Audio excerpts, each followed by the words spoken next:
Chapter 4. How to motivate the opposite sex. Centuries before the Martians and Venusians got together, they had been quite happy living in their separate worlds.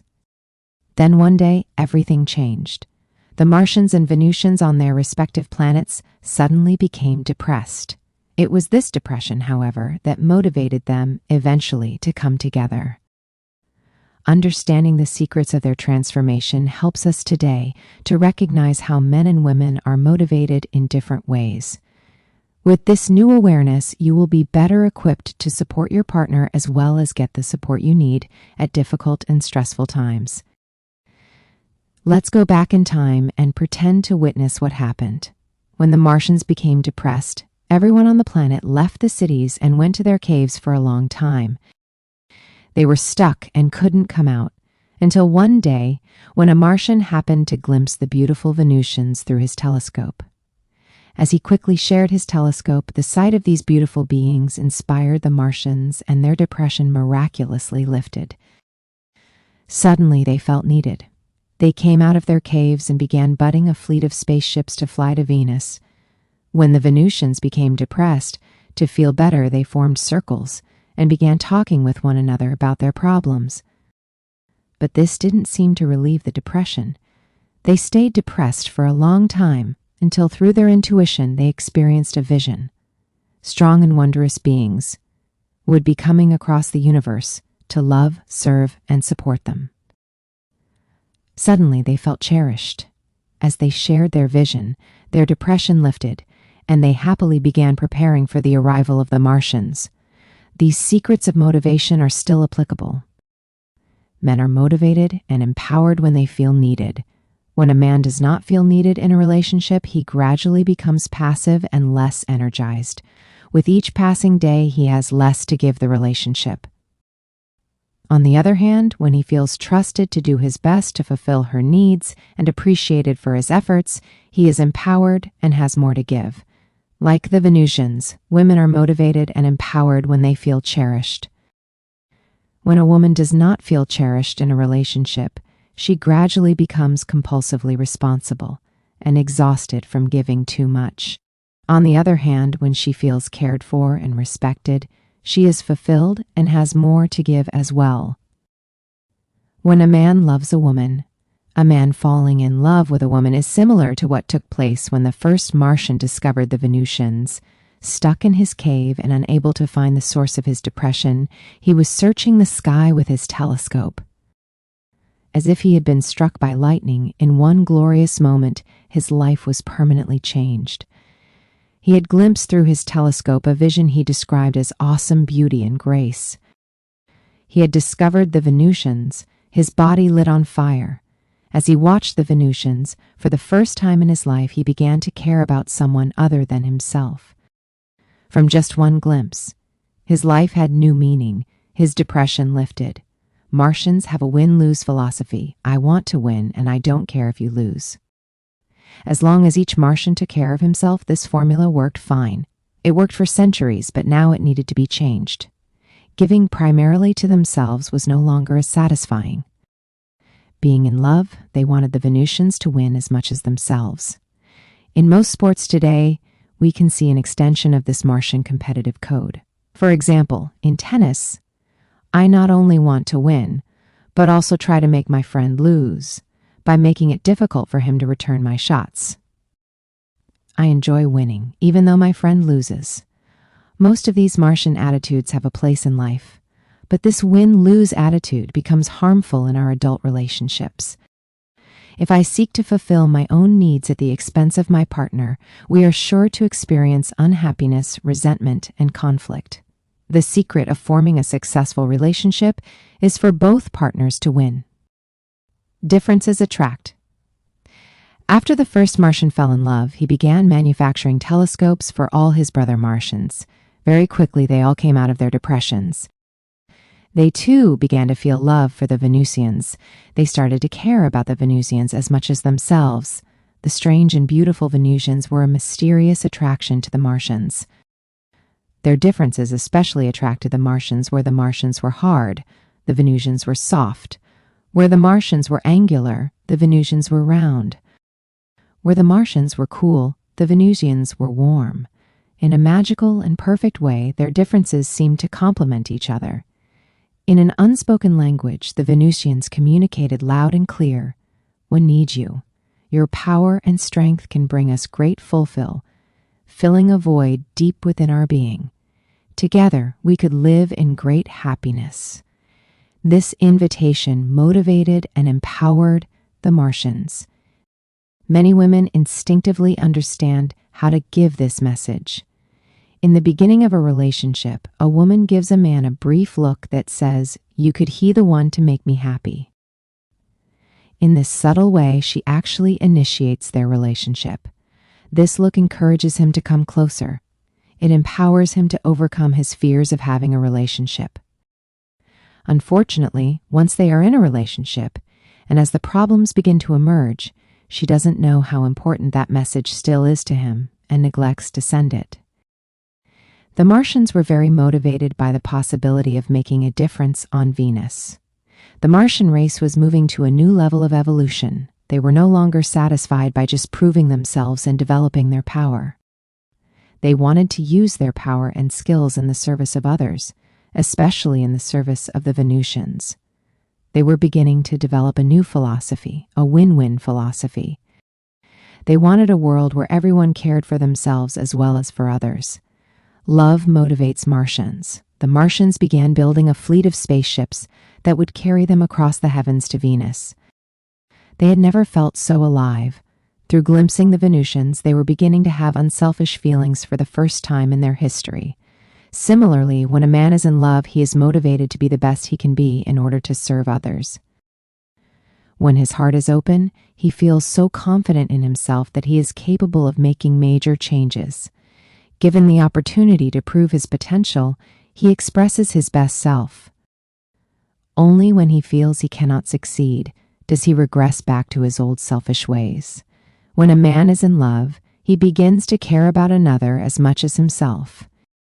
He is suddenly released from the binding chains of being motivated for himself alone and becomes free to give to another, not for personal gain, but out of caring. He experiences his partner's fulfillment as if it were his own. He can easily endure any hardship to make her happy because her happiness makes him happy. His struggles become easier. He is energized with a higher purpose. In his youth, he can be satisfied by serving himself alone, but as he matures gratification is no longer as satisfying. To experience fulfillment, he must begin to live his life motivated by love. Being inspired to give in such a free and selfless way liberates him from the inertia of self, gratification devoid of caring for others. Although he still needs to receive love, his greatest need is to give love. Most men are not only hungry to give love, but are starving for it. Their biggest problem is that they do not know what they are missing. They rarely saw their fathers succeed in fulfilling their mothers through giving. As a result, they do not know that a major source of fulfillment for a man can come through giving. When his relationships fail, he finds himself depressed and stuck in his cave. He stops caring and doesn't know why he is so depressed. At such times, he withdraws from relationships or intimacy and remains stuck in his cave. He asks himself what it is all for and why he should bother. He doesn't know that he has stopped caring because he doesn't feel needed. He does not realize that by finding someone who needs him, he can shake off his depression and be motivated again. When a man doesn't feel he is making a positive difference in someone else's life, it is hard for him to continue caring about his wife and relationships. It is difficult to be motivated when he is not needed. To become motivated again, he needs to feel appreciated, trusted, and accepted. Not to be needed is a slow death for a man. When a woman loves a man, a woman falling in love with a man is similar to what took place when the first Venusian believed that the Martians were coming. She dreamed that a fleet of spaceships from the heavens would land, and a race of strong and caring Martians would emerge. These beings would not need nurturing, but instead wanted to provide for and take care of the Venusians. These Martians were very devoted and were inspired by the Venusian beauty and culture. the Martians recognized that their power and competence were meaningless without someone to serve. These wondrous and admirable beings had found relief and inspiration in the promise of serving, pleasing, and fulfilling the Venusians. What a miracle! Other Venusians had similar dreams and instantly came out of their depressions. The realization that transformed the Venusians was the belief that help was on the way because the Martians were coming. The Venusians had been depressed because they felt isolated and alone. To come out of depression, they needed to feel that loving help was on the way. Most men have little awareness of how important it is to a woman to feel supported by someone who cares. Women are happy when they believe their needs will be met. When a woman is upset, overwhelmed, confused, exhausted, or hopeless, what she needs most is simple companionship. She needs to feel she is not alone. She needs to feel loved and cherished. Empathy, understanding, validation, and compassion go a long way to assist her in becoming more receptive and appreciative of his support. Men don't realize this because their Martian instincts tell them it's best to be alone when they are upset. When she is upset, out of respect, he will leave her alone, or if he stays, he makes matters worse by trying to solve her problems. He does not instinctively realize how very important closeness, intimacy, and sharing are to her. What she needs most is just someone to listen. Through sharing her feelings, she begins to remember that she is worthy of love and that her needs will be fulfilled. Doubt and mistrust melt away. Her tendency to be compulsive relaxes as she remembers that she is worthy of love. She doesn't have to earn it. She can relax, give less, and receive more. She deserves it. Endless giving is tiring. To deal with their depression, the Venusians were busy sharing their feelings and talking about their problems. As they talked, they discovered the cause of their depression.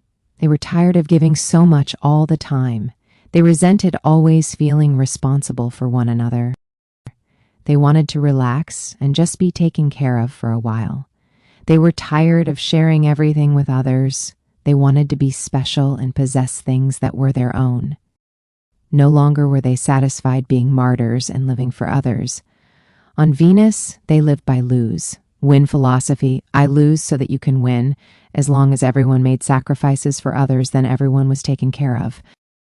But after doing this for centuries, the Venusians were tired of always caring about one another and sharing everything. They also were ready for a win philosophy. Similarly, many women today are also tired of giving. They want time off, time to explore being themselves, time to care about themselves first. They want someone to provide emotional support, someone they don't have to take care of. The Martians fit the bill perfectly. At this point, the Martians were learning to give, while the Venusians were now ready to learn how to receive. After centuries, the Venusians and Martians had reached an important stage in their evolution. The Venusians needed to learn how to receive, while the Martians needed to learn how to give. This same change commonly takes place in men and women as they mature. In her younger years, a woman is much more willing to sacrifice and mold herself to fulfill her partner's needs. In a man's younger years, he is much more self-absorbed and unaware of the needs of others. As a woman matures, she realizes how she may have been giving up herself in order to please her partner. As a man matures, he realizes how he can better serve and respect others. As a man matures, he also learns that he may be giving up himself, but his major change is becoming more aware of how he can succeed in giving. Likewise, as a woman matures, she also learns new strategies for giving, but her major change tends to be learning to set limits in order to receive what she wants. When a woman realizes she has been giving too much, she tends to blame her partner for their unhappiness. She feels the injustice of giving more than she has received. Although she has not received what she deserved, to improve her relationships, she needs to recognize how she contributed to the problem. When a woman gives too much, she should not blame her partner. Similarly, a man who gives less should not blame his partner for being negative or unreceptive to him. In both cases, blaming does not work. Understanding, trust, compassion, acceptance, and support are the solution, not blaming our partners. When this situation occurs, instead of blaming his female partner for being resentful, a man can be compassionate and offer his support even if she doesn't ask for it. Listen to her even if at first it sounds like blame, and help her to trust and open up to him by doing little things for her to show that he cares. Instead of blaming a man for giving less, a woman can accept and forgive her partner's perfections, especially when he disappoints her. Trust that he wants to give more when he doesn't offer his support, and encourage him to give more by appreciating what he does give and continuing to ask for his support. Setting and respecting limits. Most important, however, a woman needs to recognize her boundaries of what she can give without resenting her partner. Instead of expecting her partner to even the score, she needs to keep it even by regulating how much she gives. Let's look at an example. Jim was 39 and his wife Susan was 40, one when they came for counseling. Susan wanted a divorce. She complained that she had been giving more than he had for 12 years and could not take it anymore. She blamed Jim for being lethargic, selfish, controlling, and unromantic. She said she had nothing left to give and was ready to leave. He convinced her to come to therapy, but she was doubtful. In a 6-month period, they were able to move through the 3 steps for healing a relationship. Today, they are happily married with 3 children. Step 1, motivation. I explained to Jim that his wife was experiencing 12 years of accumulated resentment. If he wanted to save this marriage, he would have to do a lot of listening for her to be motivated to work on their marriage. For the first 6 sessions together, I encouraged Susan to share her feelings and helped Jim patiently to understand her negative feelings. This was the hardest part of their healing process. As he began to really hear her pain and unfulfilled needs, he became increasingly motivated and confident that he could make the changes necessary to have a loving relationship. Before Susan could be motivated to work on their relationship, she needed to be heard and felt that Jim validated her feelings. This was the first step. After Susan felt understood, they were able to proceed to the next step. Step 2, responsibility. The second step was taking responsibility. Jim needed to take responsibility for not supporting his wife, while Susan needed to take responsibility for not setting boundaries. Jim apologized for the ways he had hurt her. Susan realized that just as he had stepped over her boundaries by treating her in disrespectful ways, she had not set her boundaries. Although she did not need to apologize, she did acknowledge some responsibility for their problems, as she gradually accepted that her inability to set limits and her tendency to give more had contributed to their problems. She was able to be more forgiving. Taking responsibility for her problem was essential to releasing her resentment. In this way, they both were motivated to learn new ways of supporting each other through respecting limits.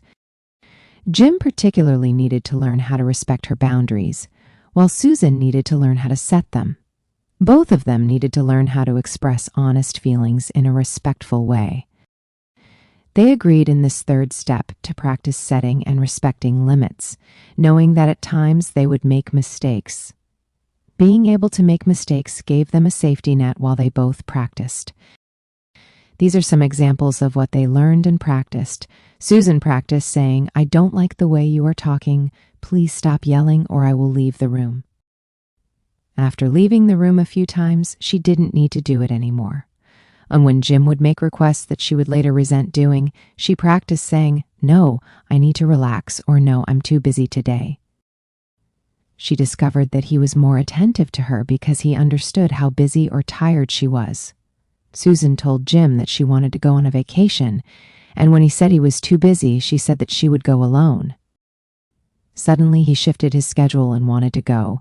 When they talked and Jim interrupted, she practiced saying, "I'm not finished. Please hear me out." Suddenly, he started listening more and interrupting less. Susan's most difficult task was to practice asking for what she wanted. She said to me, "Why should I have to ask after all I have done for him?" I explained that making him responsible for knowing her wants was not only unrealistic but a big part of her problem. She needed to be responsible for getting her needs fulfilled. And Jim's most difficult challenge was to be respectful of her changes and not expect her to be the same accommodating partner he originally married. He recognized that it was as difficult for her to set limits as it was for him to adjust to them. He understood that they would become graceful as they had more practice. As a man experiences limits, he is motivated to give more.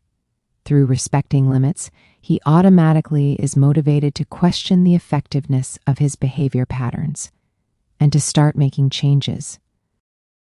When a woman realizes that in order to receive, she needs to set limits, then automatically she begins to forgive her partner and explore new ways of asking for and receiving support. When a woman sets limits, she gradually learns to relax and receive more. Learning to receive, setting limits, and receiving are very scary for a woman. She is commonly afraid of needing too much and then being rejected, judged, or abandoned. Rejection, judgment, and abandonment are most painful because deep inside her unconscious, she holds the incorrect belief that she is unworthy of receiving more. This belief was formed and reinforced in childhood every time she had to suppress her feelings, needs, or wishes. A woman is particularly vulnerable to the negative and incorrect belief that she doesn't deserve to be loved. If as a child she witnessed abuse or was directly abused, then she is even more vulnerable to feeling unworthy of love. It is harder for her to determine her worth. Hidden in the unconscious, this feeling of unworthiness generates the fear of needing others. A part of her imagines that she will not be supported. Because she is afraid of not being supported, she unknowingly pushes away the support she needs. When a man receives the message that she doesn't trust him to fulfill her needs, and then he feels immediately rejected and is turned off, her hopelessness and mistrust transform her valid needs into desperate expressions of neediness and communicate to him the message that she doesn't trust him to support her. Ironically, men are primarily motivated by being needed, but are turned off by neediness. At such times, a woman mistakenly assumes that having needs has turned him off when in truth, it is her hopelessness, desperation, and mistrust that has done so. Without recognizing that men need to be trusted, it is difficult and confusing for women to understand the difference between needing and neediness.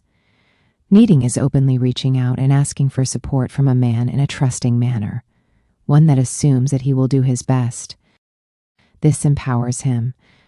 Neediness, however, is desperately needing support because you don't trust you will get it. It pushes men away and makes them feel rejected and unappreciated. For women, not only is needing others confusing, but being disappointed or abandoned is especially painful, even in the smallest ways. It is not easy for her to depend on others and then be ignored, forgotten, or dismissed. Needing others puts her in a vulnerable position. Being ignored or disappointed hurts more because it affirms the incorrect belief that she is unworthy. Now the Venusians learn to feel worthy.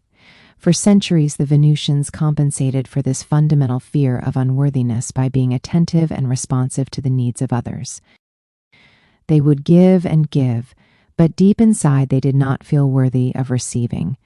They hoped that by giving, they would become more worthy. After centuries of giving, they finally realized that they were worthy of receiving love and support. Then they looked back and realized that they had always been worthy of support. This process of giving to others prepared them for the wisdom of self-esteem. Through giving to others, they came to see that others truly were worthy of receiving, and thus they began to see that everyone deserved to be loved. Then, finally, they saw that they too deserved to receive. Here on earth, when a little girl experiences her mother receiving love, then automatically she feels worthy. She is able easily to overcome the Venusian compulsion to give too much. She doesn't have to overcome a fear of receiving because she identifies so closely with her mother. If her mother has learned this wisdom, then the child automatically learns it through observing and feeling her mother. If the mother is open to receive, then the child learns how to receive. The Venusians, however, did not have role models, so it took them thousands of years to give up their compulsive giving. Through gradually seeing that others were worthy of receiving, they realized that they also were worthy of receiving. At that magical moment, the Martians also went through a transformation and began building spaceships. When the Venusian is ready, the Martian will appear. When a woman realizes that she truly deserves to be loved, she is opening the door for a man to give to her. But when it takes her 10 years of giving in a marriage to realize that she deserves more, ironically, she feels like closing the door and not giving him the chance. She may feel something like this: and I have given to you and you have ignored me. You had your chance. I deserve better. I can't trust you. I am too tired. I have nothing left to give. I will not let you hurt me again. Repeatedly, when this is the case, I have assured women that they don't have to give more to have a better relationship. Their partner actually will give them more if they give less. When a man has been ignoring her needs, it is as though they have both been asleep. When she wakes up and remembers her needs, he also wakes up and wants to give her more. Predictably, her partner will wake up from his passive state and truly make many of the changes she requires. When she is no longer giving too much because she is feeling worthy inside herself, he comes out of his cave and starts building spaceships to come and make her happy. It may take him a while actually to learn to give her more, but the most important step is taken. He is aware that he has neglected her and he wants to change. It also works the other way around. Usually when a man realizes that he is unhappy and wants more romance and love in his life, his wife will suddenly begin to open up and love him again. The walls of resentment begin to melt and love comes back to life. If there has been a lot of neglect, it may take a while truly to heal all the accumulated resentments, but it is possible.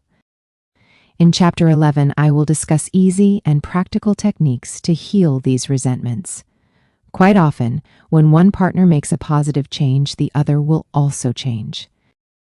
This predictable coincidence is one of those magical things about life.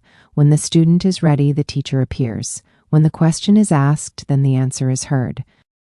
When we are truly ready to receive, then what we need will become available. When the Venusians were ready to receive, the Martians were ready to give, learning to give. A man's deepest fear is that he is not good enough or that he is incompetent. He compensates for this fear by focusing on increasing his power and competence. Success, achievement, and efficiency are foremost in his life. Before they discovered the Venusians, the Martians were so concerned with these qualities that they didn't care about anything or anybody else. A man appears most uncaring when he is afraid. Just as women are afraid of receiving, men are afraid of giving. To extend himself in giving to others means to risk failure, correction, and disapproval. These consequences are most painful because deep inside his unconscious he holds an incorrect belief that he is not good enough. This belief was formed and reinforced in childhood every time he thought he was expected to do better. When his accomplishments went unnoticed or were unappreciated, deep in his unconscious, he began forming the incorrect belief that he was not good enough. A man is particularly vulnerable to this incorrect belief. It generates within him the fear of failing. He wants to give but is afraid he will fail, so he doesn't try. If his biggest fear is inadequacy, he naturally is going to avoid any unnecessary risks. Ironically, when a man really cares a lot, his fear of failure increases, and he gives less. To avoid failure, he stops giving to the people he wants to give to the most. When a man is insecure, he may compensate by not caring about anybody except himself. His most automatic defensive response is to say, "I don't care." For this reason, the Martians did not let themselves feel or care too much for others. By becoming successful and powerful, they finally realized that they were good enough and that they could succeed in giving. They then discovered the Venusians. Although they had always been good enough, the process of proving their power prepared them for the wisdom of self-esteem. Through becoming successful and then looking back, they realized that their every failure was necessary to achieve their later successes. Every mistake had taught them a very important lesson: rise approximately to achieve their goals. Thus, they realized they had always been good enough. It is okay to make mistakes. The first step for a man in learning how to give more is to realize that it is okay to make mistakes and it is okay to fail, and that he doesn't have to have all the answers. I remember the story of a woman who complained that her partner would never make a commitment to marriage. To her, it seemed that he did not care as much as she did. One day, however, she happened to say that she was so happy being with him. Even if they were poor, she would want to be with him. The next day, he proposed. He needed the acceptance and encouragement that he was good enough for her, and then he could feel how much he cared. Martians need love too. Just as women are sensitive to feeling rejected when they don't get the attention they need, men are sensitive to feeling that they have failed when a woman talks about problems. This is why it is so hard for him to listen sometimes. He wants to be her hero. When she is disappointed or unhappy over anything, he feels like a failure. Her unhappiness confirms his deepest fear. He is just not good enough. Many women today don't realize how vulnerable men are and how much they need love too. Love helps him to know that he is enough to fulfill others. A young boy who is fortunate enough to see his father succeed in fulfilling his mother enters relationships as an adult with a rare confidence that he can succeed in fulfilling his partner. He is not terrified of commitment because he knows he can deliver. He also knows that when he doesn't deliver, he is still adequate and still deserves love and appreciation for doing his best. He does not condemn himself because he knows he is not perfect and that he is always doing his best, and his best is good enough. He is able to apologize for his mistakes because he expects forgiveness, love, and appreciation for doing his best. He knows that everyone makes mistakes. He saw his father make mistakes and continued to love himself. He witnessed his mother loving and forgiving his father through all his mistakes. He felt her trust and encouragement, even though at times his father had disappointed her. Many men did not have successful role models while they were growing up. For them, staying in love, getting married, and having a family is as difficult as flying a jumbo jet without any training. He may be able to take off, but he is sure to crash. It is difficult to continue flying once. You have crashed the plane a few times, or if you witnessed your father crash, without a good training manual for relationships, it is easy to understand why many men and women give up on relationships.